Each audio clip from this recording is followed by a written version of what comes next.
มาแถมแล้วเนอะมาแถมแล้วไอ้อย่างมาเสียงก้องเสียงกองเสียงมองต่ำเข้าเสียงตุเจ้าเทศนาธรรมมาถึงในบ้านมาถึงบนเรือนมาถึงที่นอนมาถึงเตาไฟมาถึงพวงมาลัยที่ขับรถอยู่มาถึงหูพี่น้อง10 สาวชาวบ้านเปิดวิทยุรับฟังกันกูเจ้ารายการนี้ชื่อว่าธรรมะกับประชาชนนี่ทุกหมู่ทุกเหล่าป่อกาพาณิชย์ข้าราชการตำรวจทหารครูบาอาจารย์ตลอดถึงคนเนี่ยให้เนี่ยสวนคนรับจ้างตลอดถึงพระสงฆ์พระเจ้าเรียกว่ามาถึงหูพี่น้องผู้รับฟังกุคนท่านผู้ฟังทั้งหลาย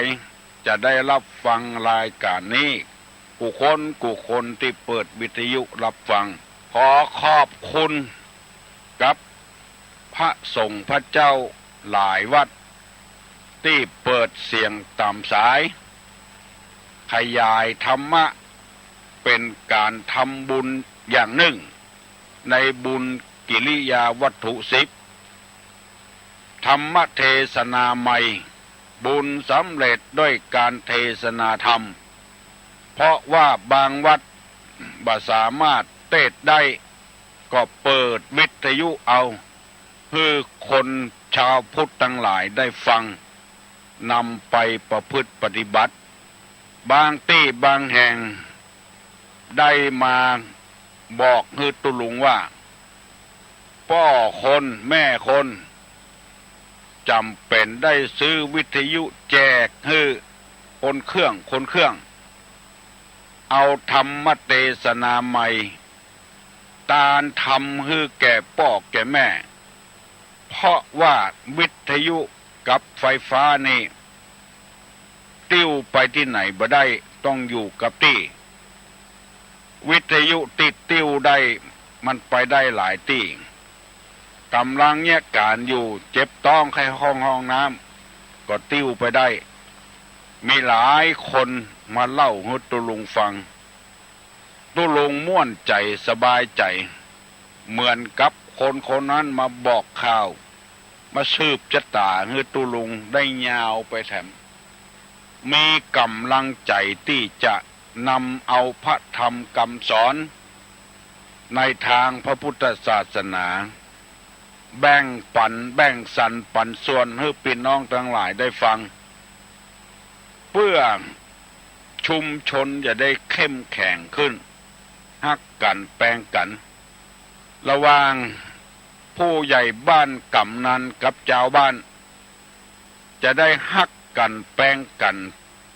ระหว่างตัวเจ้ากับศรัทธากับตัวเจ้า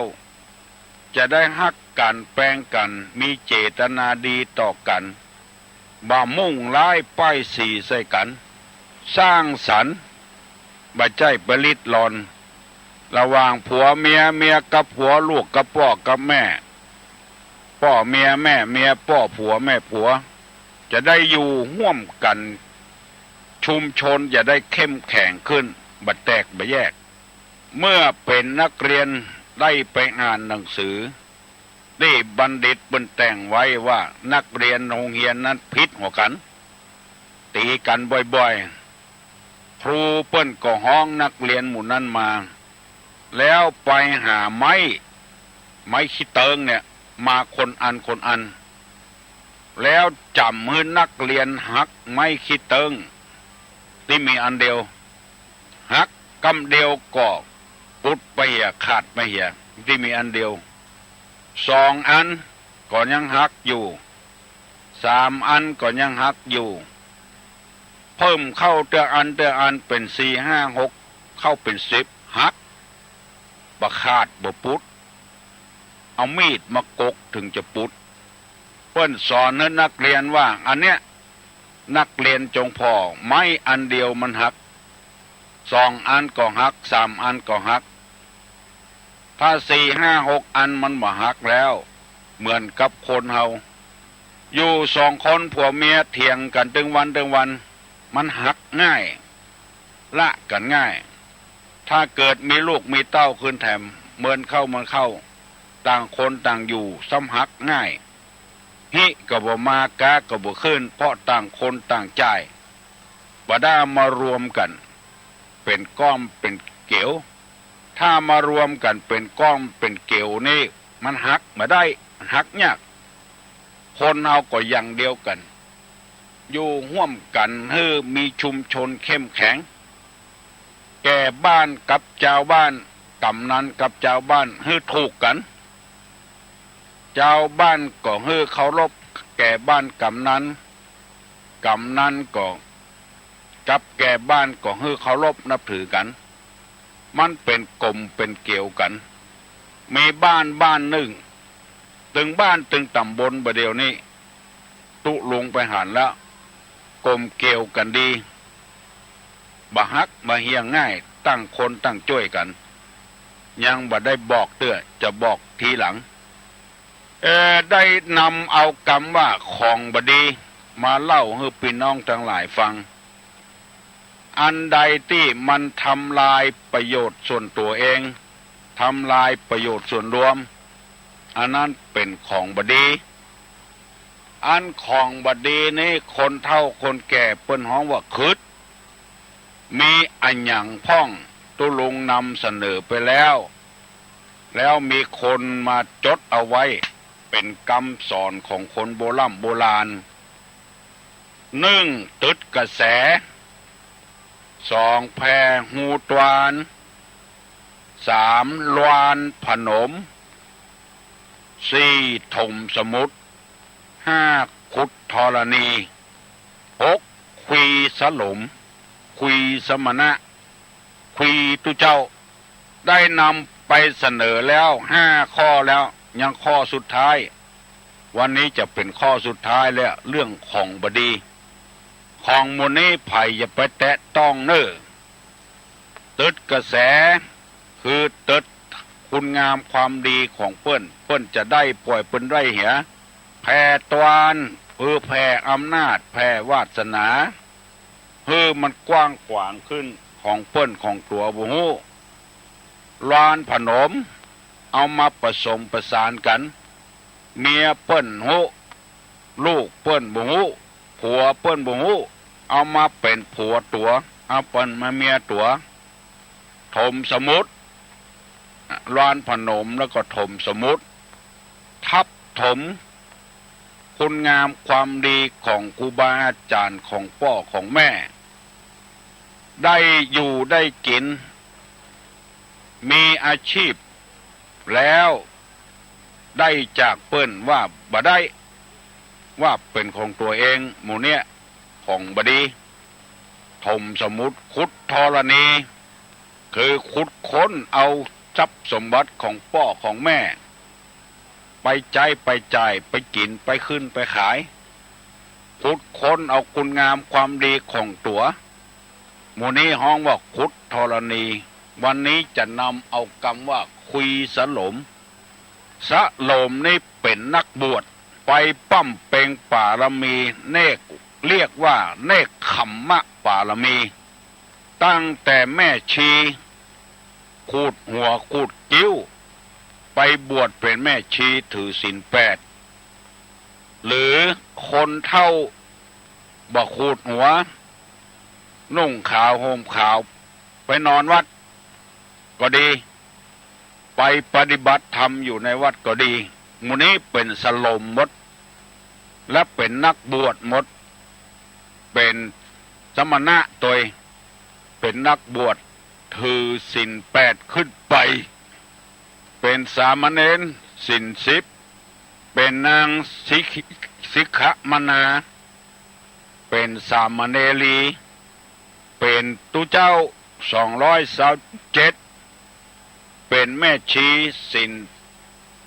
311 ข้อหมู่นี้เป็นสลมหมด ตลอดถึงพระฤาษีอยู่ในแพะในป่าอยู่ในบ้านในจองปฏิบัติธรรมอันนี้รวมเป็นสโลมมดสโลมณพราหมณ์หรือว่านักบวชหรือว่าสมณะมีเพศต่างจากคฤหัสถ์ไปแล้วคนใดคนหนึ่งไปคุยเปิ้นบอกว่าจะเป็นแม่ชีก็เป็นไผก็ตาม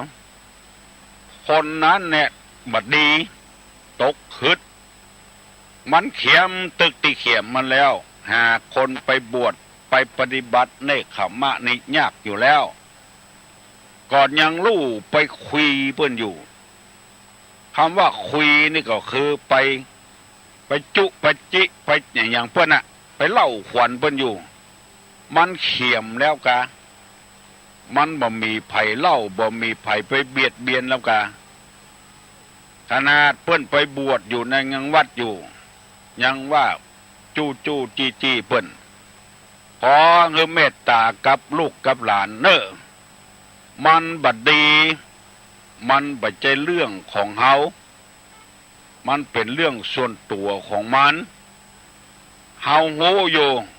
ว่านักบวชโดยทั่วไปจะต้องจำศีลจะต้องเมตตาภาวนาจะต้องส่งเคราะห์คนยิ่งเป็นเจ้าอาวาสทำให้1. ปกครอง 2. สร้างวัดสร้างวา 3. ให้การศึกษาเล่าเรียนแก่ลูกศิษย์ลูกหา 4. เผยแพร่น้ำธรรมคำสอน 5. ส่งเคราะห์คนทุกข์คนยาก 6. ส่งเคราะห์การศึกษาแจกหนังสือหนังหาสอนวิชาความรู้ให้แก่คนทั่วไปมีหน้าที่อยู่6 ข้อด้วยกันแล้วตัวเฮามีอันอย่างพ้องศีล5ครบแล้วกาเฮาหันเปิ้นบดีขอเมตตากับพี่น้องทั้งหลายบ่อยมันบดีคนเดียวไปเตอะบัดถ้าไปคุยมันกล้าตุเจ้าตนเดียวที่มันบดีมันบัดใจต่ออัน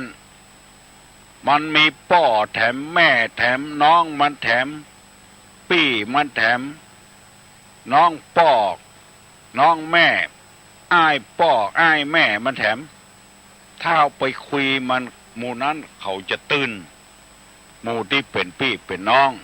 ถ้ามันบัดดีเชื้อใดตึงบัดเดียวนี้ตึงวัดบอกว่าวัดที่ไหนเปิ้นตึงมีกรรมการเนาะป้ากันไปอู้เหี้ยซื่อๆบัดถ้าไปเล่าไปยายเปิ้นมีหูบ่มีบ่หูได้เงินเขาเล่ามาเฮาก็เล่าไปหมู่ที่หนังสือพิมพ์ลงหมู่ที่อ่านข่าวหนังสือพิมพ์เรื่องตุเจ้าบดีนี่อย่างใครขอฝากไว้อันใดที่มันบดีบดักบัดใจว่าฮักหมู่เดียวกันนะ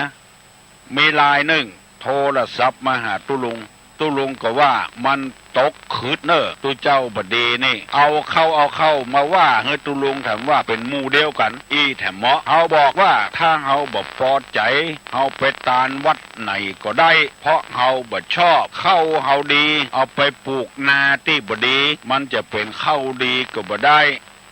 นาให้ใดที่มันมีน้ำดีดินดีเฮาไปปลูกไปฝังที่หั่นมันจะออกดอกออกผล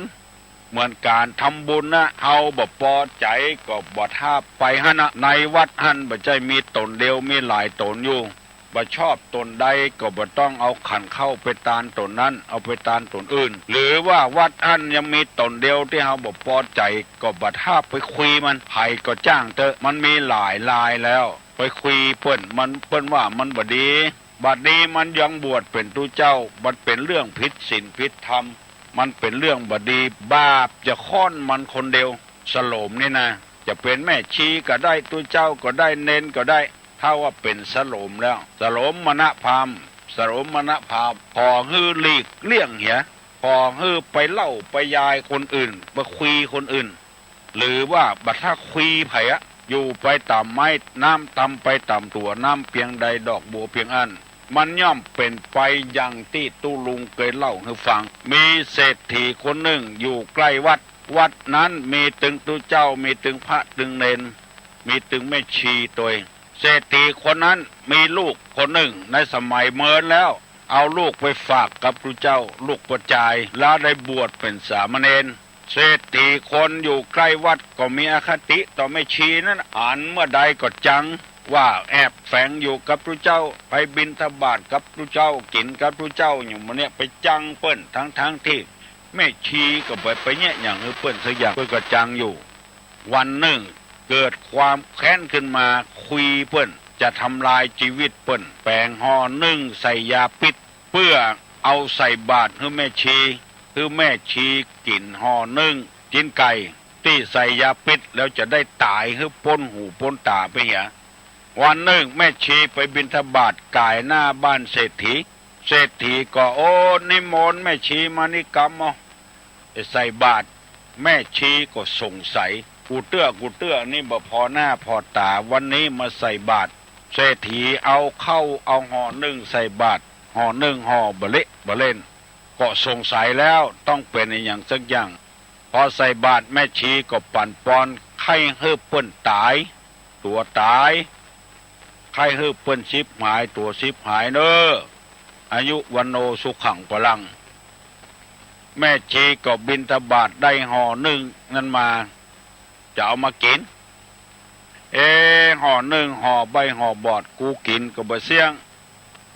กินจาตินี้ก็จะหมดจาตินี้แล้วเอาทำบุญต่อฮะ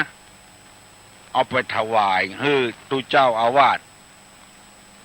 ตุเจ้าอาวาสก็ว่าโอ้อาตมากินแล้วโยมก็กินแล้วฉันแล้วก็บ่เป็นหยังเอาละไว้เนี่ย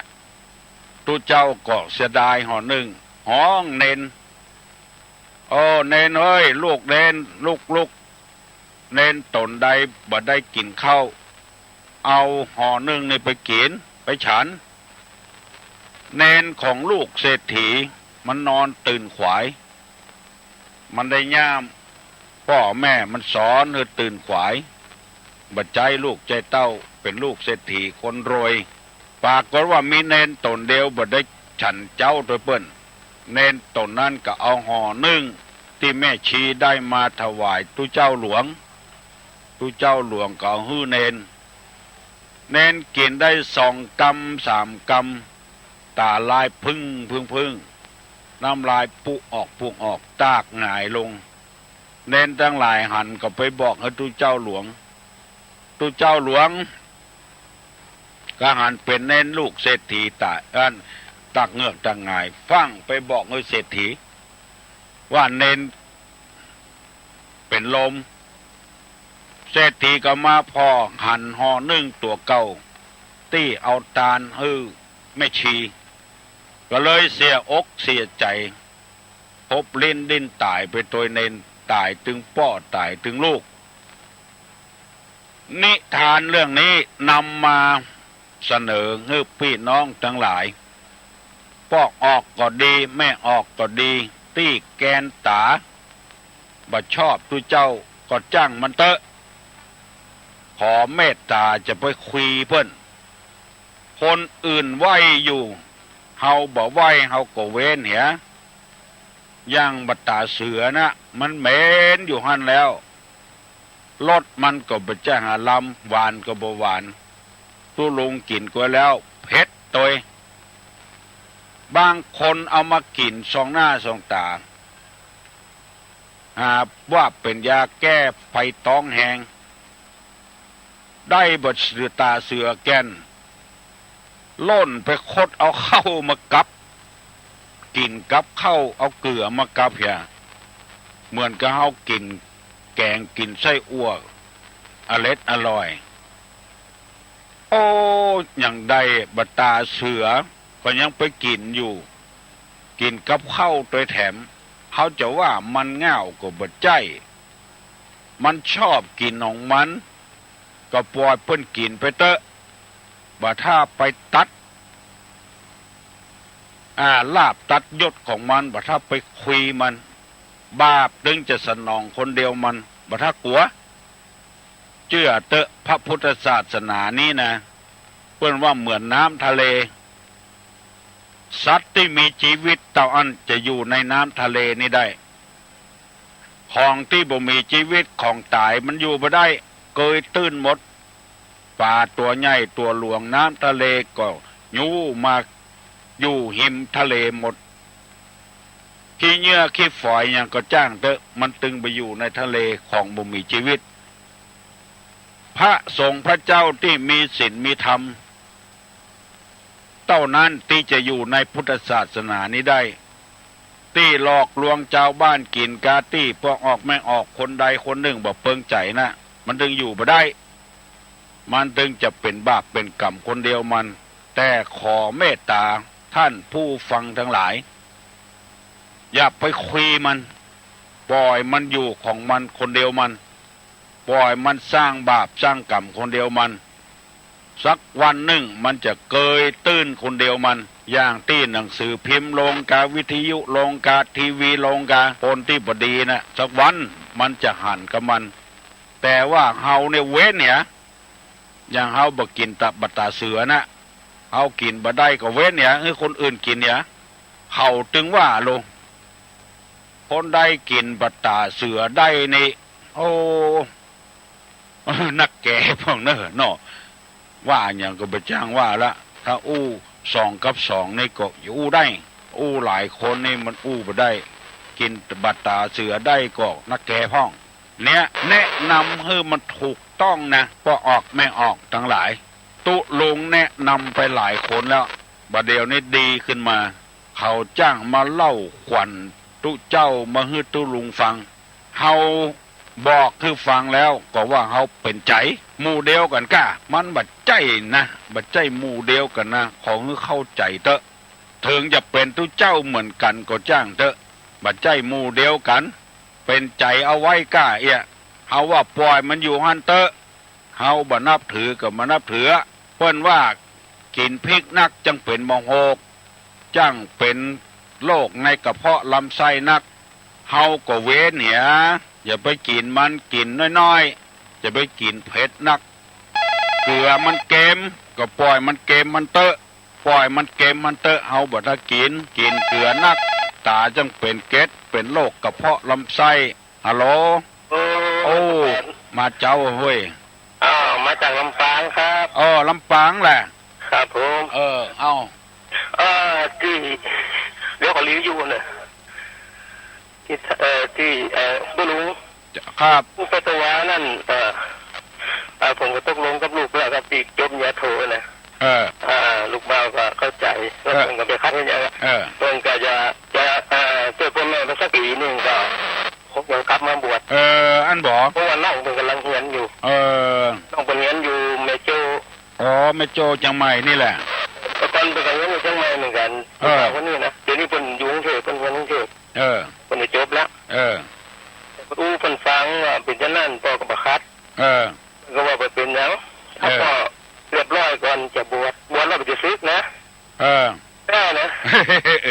ได้ยินแก้นะอันเนี้ยขอแนะนำเนอะครับเอาไปสำนักที่เปิ้นแท้ๆหน่อยเนอะเอาไปบวชที่สำนักแท้ๆหน่อยเนอะมีวัดมันจะมีวัดจริยวัดดีนะเพื่อข้อมูลที่ถูกต้องเนอะครับผมไปเหมือนจังเลยกับไปอยู่วัดแต่ผมก็จำมาได้นะไปกำศีลอยู่วัดมันอย่างนุ่งขาวห่มขาวไปอยู่วัดที่เปิ้นมีแม่ชีกับมีตุเจ้ามีกรรมฐานนะครับเอาไปหั่นถูกทางถ้าเอาไปวัดบแลมแต่แตะเนี่ยมันจะให้ข้อมูลเปิ้นบ่ถูกผมมาอยู่วัดมันผมแกยังมาอยู่เลยอาจจะไปอยู่จังไม่หรือตัวกรุงเทพได้ไปอยู่กรุงเทพก็ไปวัดแต่บ่พ่อตุลุงนี่ก็ตุติตุลุงบ่โอ้ได้กับปริญญาโทเนี่ยทำปริญญาจบแล้วทำปริญญาสาวธรรมะมาตลอดเลยผมจะก้านเลยสอนผมตลอดนะก้านเพิ่นแหละครับพ แล้วแกอยู่กรุงเทพเพิ่นเดี๋ยวนี้อยู่บ้านจ้ะเปิ้นบวชเถอะไปบวชที่ไหนก็ได้ที่มันดีๆหน่อยเดี๋ยวนี้จะคัดแล้วครับแล้วแต่จะได้จะช่วยพ่อแม่สักกี่วันผู้น้องเบาบางไปเรากำลังเห็นอยู่เปิ้นได้ข้อมูลที่ถูกต้องแล้วเปิ้นจะได้เอาปฏิปทานนั้นไปใจต่อถ้าไปได้ข้อมูลที่บ่ถูกต้องในเปิ้นจะเบื่อจะนายมีหลายคนแล้วหนีแล้วมาบวชกับตุลุงเนี่ยไปอยู่กับเปิ้นอุปถากเปิ้นบ่ดีแล้วก็จังทุเจ้าแล้วบ่เดียวนั้นมาอยู่กับตุลุงซ้ำฮักตุลุงน่ะเหมาะบัดจังทุเจ้าละนมัสการพูดครับนมัสการครับอนุโมทนาตอยเนอะธรรมกายเปิ้นจบธรรมกายเปิ้นจบปริญญาโทหมดอะฮัลโหลนะครับเจริญพรอันตีไอ้เป็นจะเอาไข่บวชนั่นแหละผมขอแนะนำนมเนออันวัดลำเปิงก็เปิดกับปฏิบัติจะดีอะแล้วก็วัดพระอาจารย์เตียนอะในวิเวกครับคุณลุงครับที่วัดป่าบ้านโป่งอะบ้านโป่งอำเภอละแต่งนั่นแหละก็ปฏิบัติจะดีครับก็ถ้าคนตั้งใจจะไปปุ้นก็ได้เนอะวัดลำเปิงก็ได้วัดพระอาจารย์เตียนก็ได้ครับครับไหว้ศาลเนอะเจริญพรครับติดตุลุงก็ได้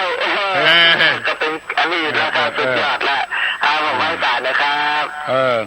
วัดตุลุงมันสถาบันนักวัดน้อยกลัวเปิ้นจะมากั้นมาอยากบ่ได้เรื่องอย่างอื่นก็บ่เป็นหยัง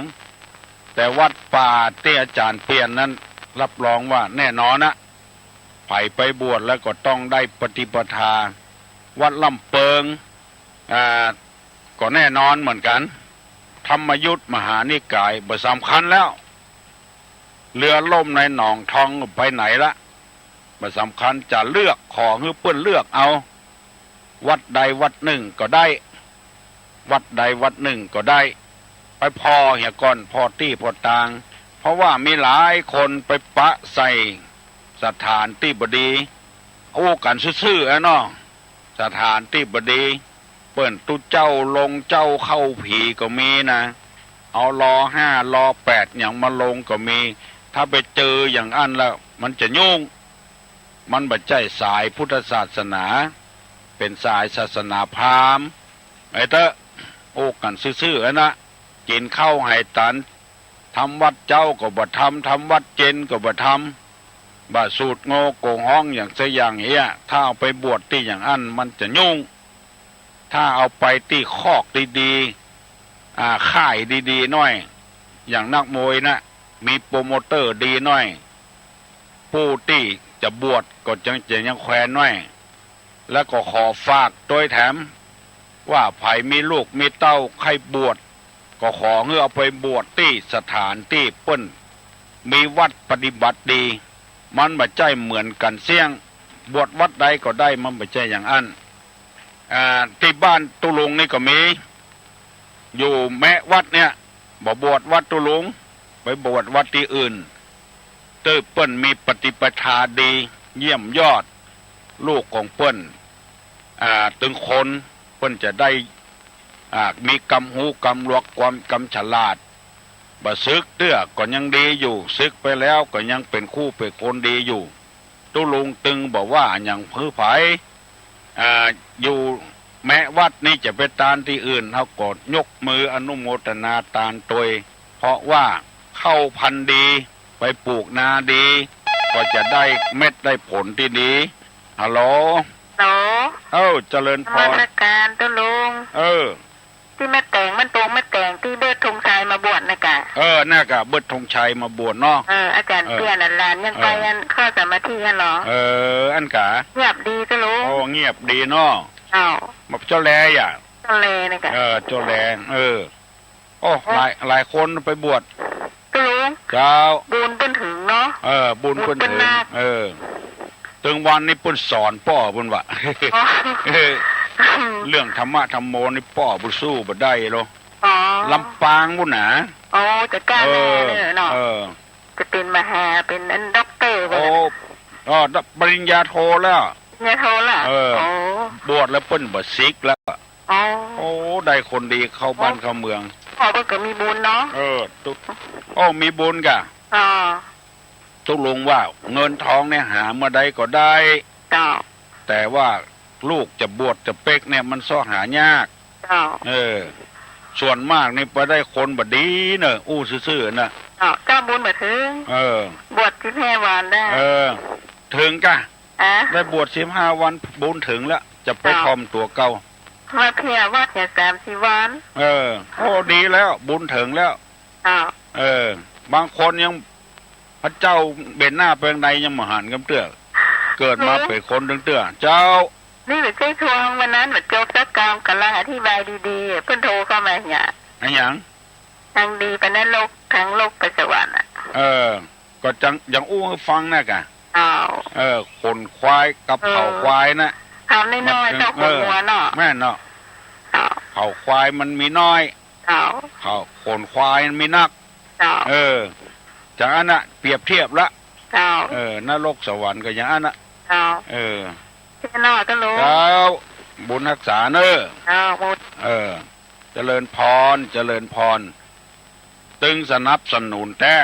ขอย้ำทำกรรมเนอะฮัลโหลเอาไว้สาธุเจ้าเสียงก็เหมือนกันก็ไผพี่อมพรกับน้องพี่อมพรกับน้องวันนั้นก็ลืมต้าพีดโอ้วันนั้นอยากรู้ว่าคนฟังก็ลุงยังมีความจำดีอยู่ก็แล้วความจะรู้ถึงที่สุดว่ามีสิ่งเท่าใดจะทำคนฟังว่าที่สุนีได้เป็นถือสิ่งเท่าใดอันกาเจ้าถามอย่างอี้ถูกต้องเนาะแต่ถ้าฟังเนอะน้องพิษสมัยเปิ้นถามว่าภิกษุณีมีศีลเท่าใดไผ่ตอบได้ตอบฮือเปิ้นกำเนื้อเปิ้นหูแล้วสามเณรมีศีลเท่าใดภิกษุณีมีศีลเท่าใดฮัลโหล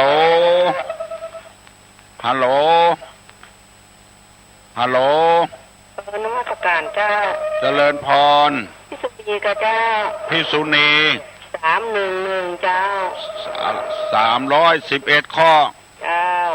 ถูกต้องแล้วครับแม่ขันแก้วนะเจ้าแม่ขันแก้วเจ้าโดยสเกตเนาะพระสาเจ้าสันปูเลยนะเนาะตุ้มเกิงปาดเกิงนะเนาะเฮ้ยแม่เฮ้ยภาษีปูเลยตุ้มเกิงปาดเกิงโอ้เก่งเนอะอุบาสกอุบาสิกาเฮาบเดียวนะขอปากันสนใจนักๆเถอะถ้าศาสนาบัดแน่บอยู่ถึง 2,500 กว่าปีนะฮัลโหลสวัสดีครับเจริญพรอยากจะถามปัญหาครับถามว่าเจื้อใดใครเป็นคนถวายผ้าน้ำฝนเป็นคนแรกครับอันนี้ตุลงยอมเนอะยอมครับว่าบ่ได้จำบ่ได้ถามคนอื่นเนาะครับผมเล่นตอบอย่างอี้มันมานี่อย่านางวิสาขาจำได้ละถูกต้องครับนางถูกต้องนะครับเนาะครับผมจำได้ละมันหลายซบสนนะนางวิสาขา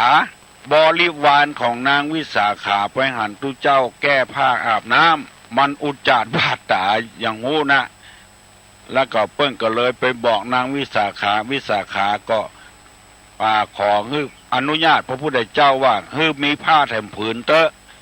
ให้ตุเจ้าได้นุ่งผ้าอาบน้ำฝนเรื่องมันเป็นอย่างอี้ก็เลยเกิดตั้งแต่หันมาจนกระทั่งปัจจุบันสยโยชนะแล้วตุลุงจำได้เพราะว่าสมองอันเดียวอันใดก็ดีจำขอย้ำแม่ออกโยมที่อยู่ตั้งสี่ดอนใจเนอะโทรไปหาครูบาขาว0102604422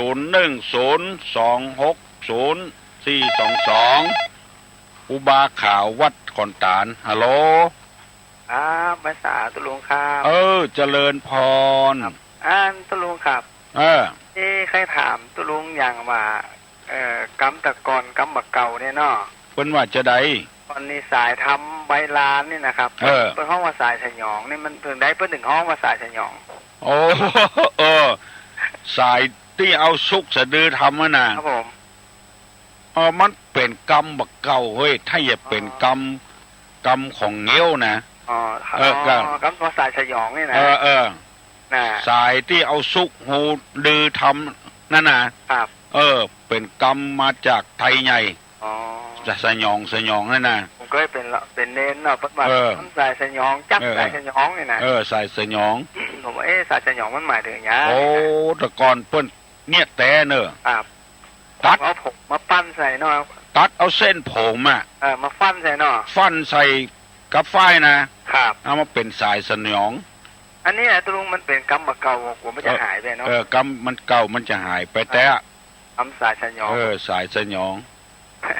มันเป็นกรรมสูงเนาะครับผมอยู่ในธรรมเนาะอยู่ในกัมภีร์ธรรมเนาะครับผม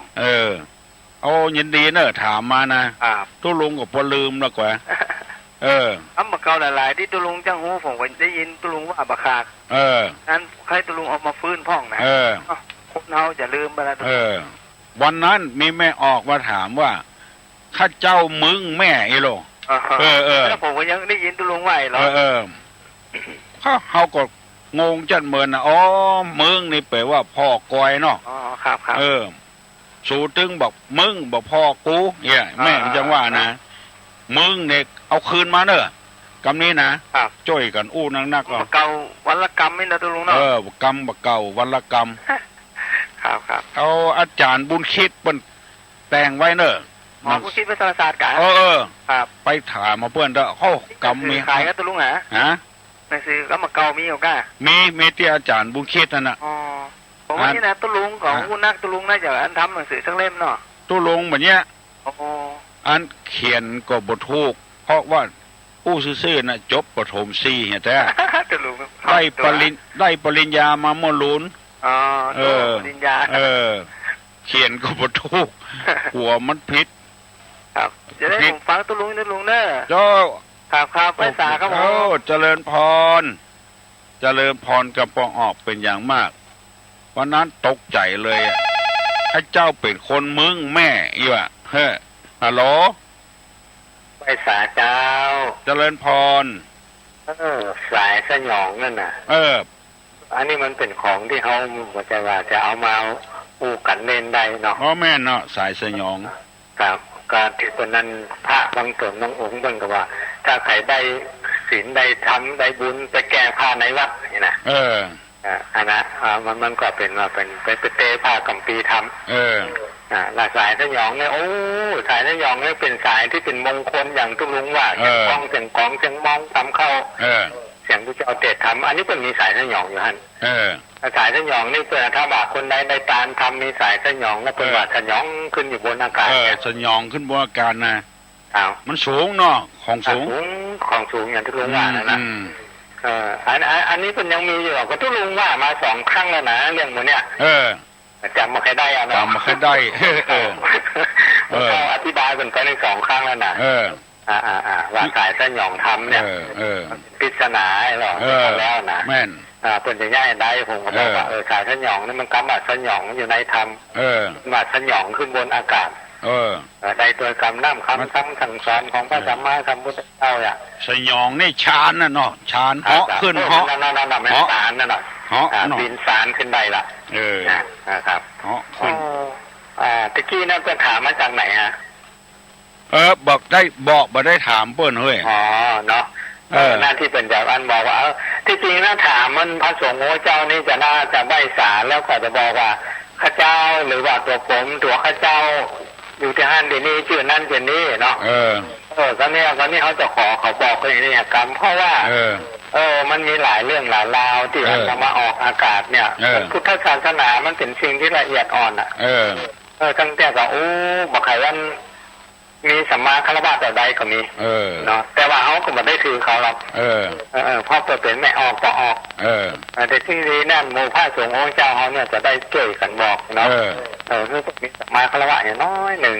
เนาะก็บอกชื่อบอกเสียงเวลาบางทีเขาแต่ว่าอย่างออกไปมันผิดพลาด มันก็ตัวเก่าจะได้รับไปตัวเวลาเป็นท้องเป็นถามกันเนี่ยโอ้ถามอย่างนี้ดีแต่ดีค่ะดีลงตอบตรงประเด็นแต่เลย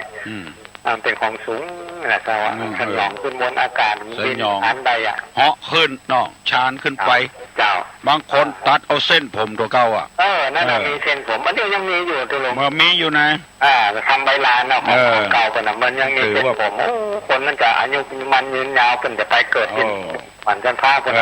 มันยังมีอยู่ทั้งเดียวเอาไม่พอเนี่ยเอาแต่ทำอย่างมาสายสยองเป็นเส้นผมมันในหมูเรื่องจะดึงผมเป็นออกนะที่เจ้าเข้าด่างมันออกเป็นยังไงล่ะอันนี้เป็นเอามาแปลงขายสยองทำนั่นเนี่ยการนั้นโอ้ดังแต่เป็นเน้นน้อยแล้วตอนนั้นก็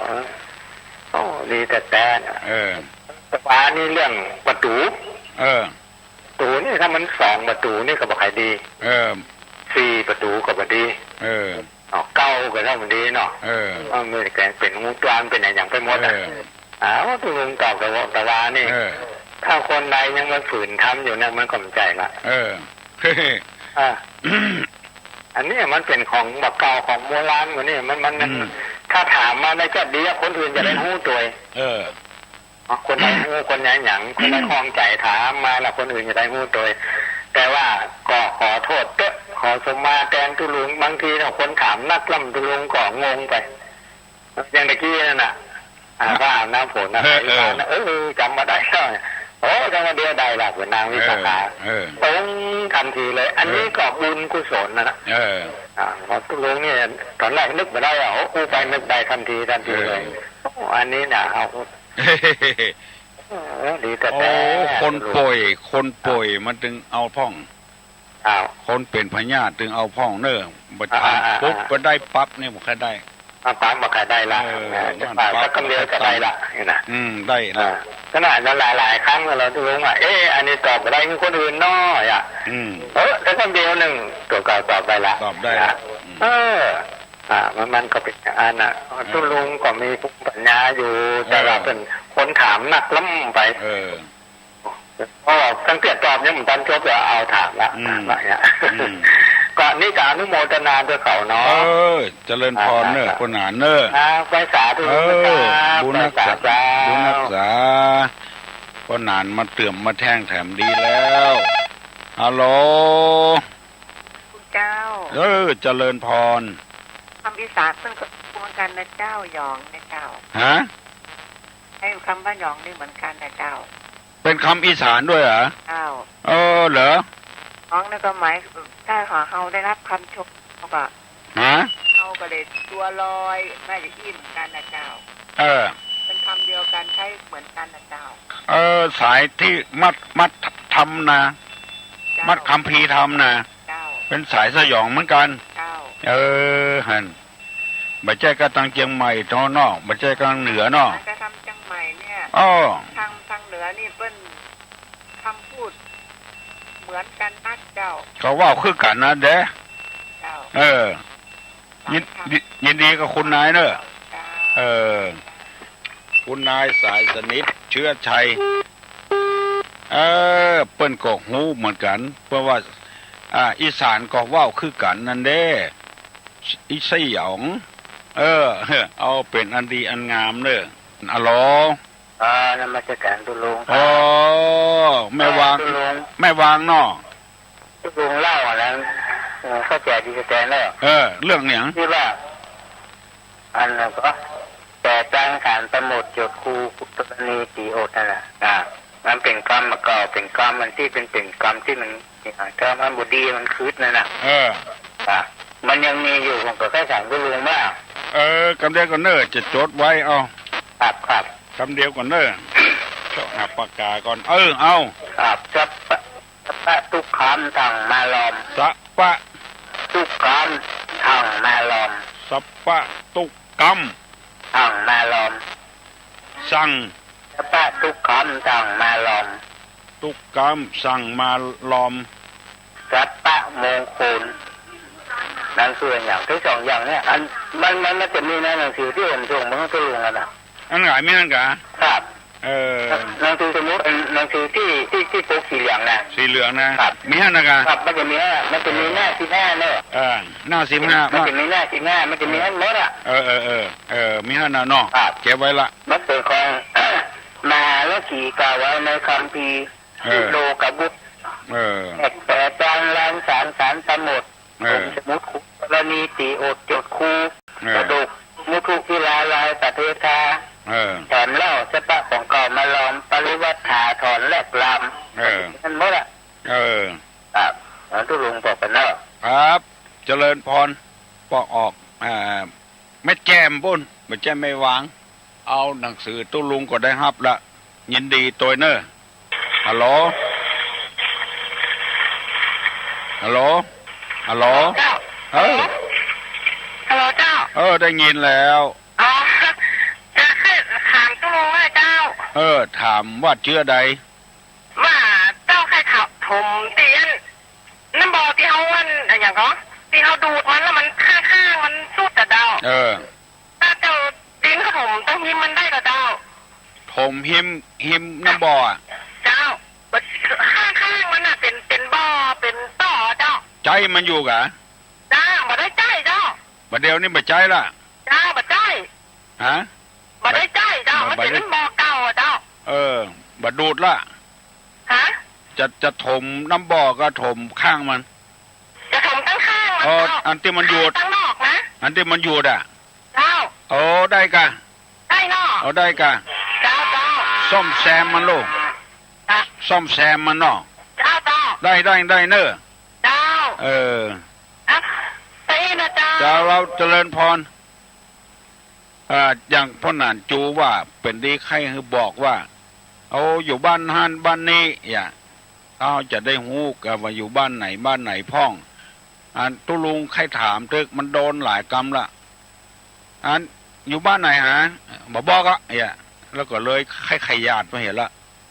มันมีบอกกี่คนนะว่าบ้านไหนก็บอกอ่ะชื่อว่าใหญ่ก็บอกอ่ะก็ตุลุงเลยใครญาติไปเปิ้นกัวเฮาฮู้ชื่อของเปิ้นกัวเฮาฮู้ว่าบ้านของเปิ้นอยู่ไหนแล้วก็มันเป็นการเสียมารยาทที่ป้นานจูดบอกว่า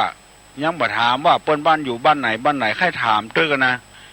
มันมีหลายคนเคยปฏิเสธตุลุงก็เลยใครญาติไปละก็เลยบ่ถามละอยู่บ้านไหนถ้าใครคือดีนี่บอกคือตุลุงมาว่าอยู่บ้านฮั่นมันจะดีแต่น้อยฮัลโหลนมัสการครับผมลุงวันนี้จะถามปัญหาคนอื่นเนอะมันจะถามทุกลุงนะว่าใครเป็นผู้ทำน้ำมนต์ใครเป็นผู้ทำน้ำมนต์คนที่เอาคมมันนั่นแหละคาถาคมหมดเนี่ยน้ำมนต์ทำการมงคลหรือว่าหยาประมงคลที่อย่าพรมน้ำมนต์เนี่ยค่ะน้ำมนต์นั้นคาถาอย่างตุลุงพรมน้ำมนต์เนี่ยพรมน้ำมนต์คือสะทายครับผมไผ่เป็นคนทำนี่ไผ่เป็นคนทำน้ำมนต์ขึ้นมาก่อนอันนี้ในเงามันเป็นของพราหมณ์เนอะเป็นของพราหมณ์พระพุทธเจ้าก็ประยุกต์เพราะว่าคนมันชอบเก้าแต่เป็นของพราหมณ์มาเมื่อโลนมาก็เฮาก็อนุโลมเพราะว่ามันแบบเสียหายอย่างนี้เถอะเข้าใจก็เข้าใจแล้วเนาะมันเสียหายอย่างก็เลยทำให้ศรัทธาใจดีได้รับน้ำมนต์แล้วบางอย่างพระพุทธเจ้ากับอนุโลมของพราหมณ์ก็มีเนอะพอออกครับผมบางอย่างนะเพราะว่าศาสนาพราหมณ์นี่เกิดก่อนพุทธศาสนาบางอย่างพระพุทธเจ้าก็อนุโลมศาสนาพราหมณ์กันง่ายๆว่าอย่างตานขันเข้าเนี่ยศาสนาพราหมณ์เปิ้นขุดหลุมแล้วก็เอาปลาอย่างจ้งก็ใส่หลุมแล้วถมอันนี้เป็นการตานพระพุทธเจ้าหันว่าอันนั้นมันเสียประโยชน์มันบ่ได้กินได้ว่าอย่างอนุโลมให้ตุเจ้าเนี่ยฮับตานอุทิศส่วนบุญไปหาคนตายอันนี้ก็อนุโลมตามพราหมณ์บางสิ่งบางอย่างมันเสียของเนาะ ในศาสนาพุทธศาสนาพราหมณ์ก่อนพุทธเจ้าประสูติเนี่ยโอ้เรื่องมันนักใครตานจาดหน้าใครมีลูกดีลูกงามตัดคอลูกเอาลงหลุมไฟเผาใครตานเมียก็ตัดลงหลุมหมู่เนี้ยมันเป็นการทำที่มันถูกต้องพระพุทธเจ้าก็เลยส่งเคราะห์ให้ทุเจ้าได้อนุโลมไปตามนั้นการพรมน้ำมนต์ก็อย่างเดียวกับเนี้ยเนาะครับผมอนุโลมนั้นพระพุทธเจ้าได้ไปโปรดที่เมืองอย่างเมืองสาลีเนาะครับเวสาลีภัยพิบัติภัยพิบัติเกิดขึ้นไปโปรดภัยสัตว์ทั้งหลายแล้วก็เจริญพุทธมนต์นะครับเจริญแล้วก็มีพระเถระตัวหนึ่งที่มาทำน้ำมนต์ที่เรียนพระพุทธองค์มาได้รู้ว่ามันทำน้ำมนต์ได้เอาน้ำมนต์ไปให้พระพุทธเจ้าพรมน้ำมนต์พระพุทธมนต์นั่นแหละราชตัววาโจระตัววามนุษย์ตัววานะเนาะครับผมเอาคาถาเนี่ยพรมไปโอ้ดีเนอะยินดีเนอะถามอย่างอี้มานะครับผมอนุโลมตามนั้นเมืองเวสาลีเกิดโรคภัยไข้เจ็บขึ้น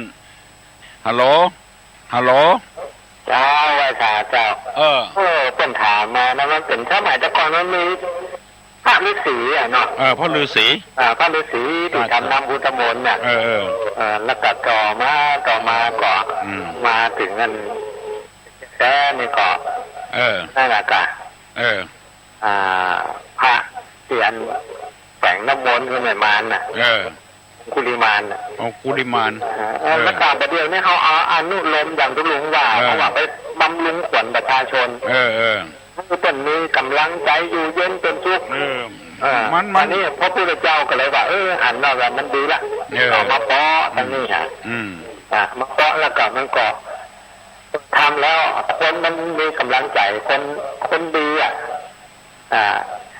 ดีใจมันจะเกิดความสุขขึ้นมันก็เป็นอย่างนั้นก็เอาการอนุโลมมาจังมัดศีลมัดมือสึกหูนาก็ตาแม่นถึงนั้นหรอกไม่ใช่ว่าอันทางพระพุทธศาสนาเขาตั้งขึ้นมาพุทธศาสนานี่มีอย่างอิติปิโสสวดโตสุขดีเป็นโน้ตจบละอันนี้เป็นเอาเป็นบำรุงขวัญให้ชะตาประชาชนได้อยู่เย็นเป็นสุขก็ทำมาพอถึงได้ดีขึ้นมาเนี่ยก็เอาการอนุโลมก็พี่อ้ายเป็นถามมาเพื่อก็ห้องใจเมินมาค่ะเนาะดีละมาถามมันยังไม่ได้มากันแล้วก็รับครับตอนนี้ก็เจ๊เสริมทุลุงก็เป็นสัญญาณหนึ่งพระสงฆ์องค์เจ้าที่เป็นลงสงเจ้าเนี่ยนะมันอย่างมาเหมาะไปเนาะคือเจ้าไปสงเจ้าเขาบอกว่าเพื่อนมันเอากลับมาว่าแต่ว่ามันดูแล้วก็คนวิพากษ์วิจารณ์มันน่าทุลุงเดียวเนี่ยก็ว่าบักถ้าไปคุยเพื่อนมันตึงจากหูคนเดียวมันวันคนวิพากษ์วิจารณ์มาแล้วเขาก็ประจานอย่างเงี้ยอย่างไรก็ได้กะกันได้เขาก็เลยจะบอกเกี่ยวข้องกับเป็นทำของเกินแต่ให้เป็นใบคนเดียวกันได้นะอย่างที่ลุงว่านะมันจะแบบมันตึงจะแป้งคนเดียวมันแป้งตัวคนเดียวมันตีตุลุงว่านะบักเคยเขาไปบวชที่อย่างอันจะได้ข้อมูลที่บ่ถูกต้องแล้วก็จะมาว่าพระพุทธศาสนาอีบ่ได้ไปอันถึงแก้เลยมันยังไม่ตื่นเขาไปบวชนะเอาลูกคนคืนมันจะนักเอาลูกคืนมันจะนักแต่ว่าไปบวชมันนึกว่าตอนแรกกันดีวันนี้นี่เป็นเอาแบบผมก็เลยบอกว่ามันจะเป็นเจ้าเต้นมันเป็นเจ้าเฮาหรอกเป็นเจ้าเฮาเขาไปหันดีหันน้ำเขาก็ไปบวชกับเต้นทำประกันหลังนะว่าเป็นมันบดีน่าจะได้ว่าเอาอย่างที่ลุงว่าเนี่ยเป็นอย่างได้แต่ปล่อยคนเถอะเขาก็ทำของเขาไปน้องคำน้องครับได้สารเจริญพรยกมือไหว้เนอตุลุงอย่าปั่นปอนนะเนอ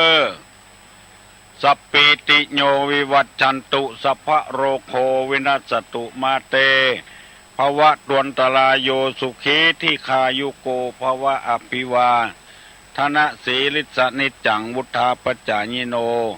จัตตาโลธรรมาวัฏันติอายุวันโนสุขังพลัง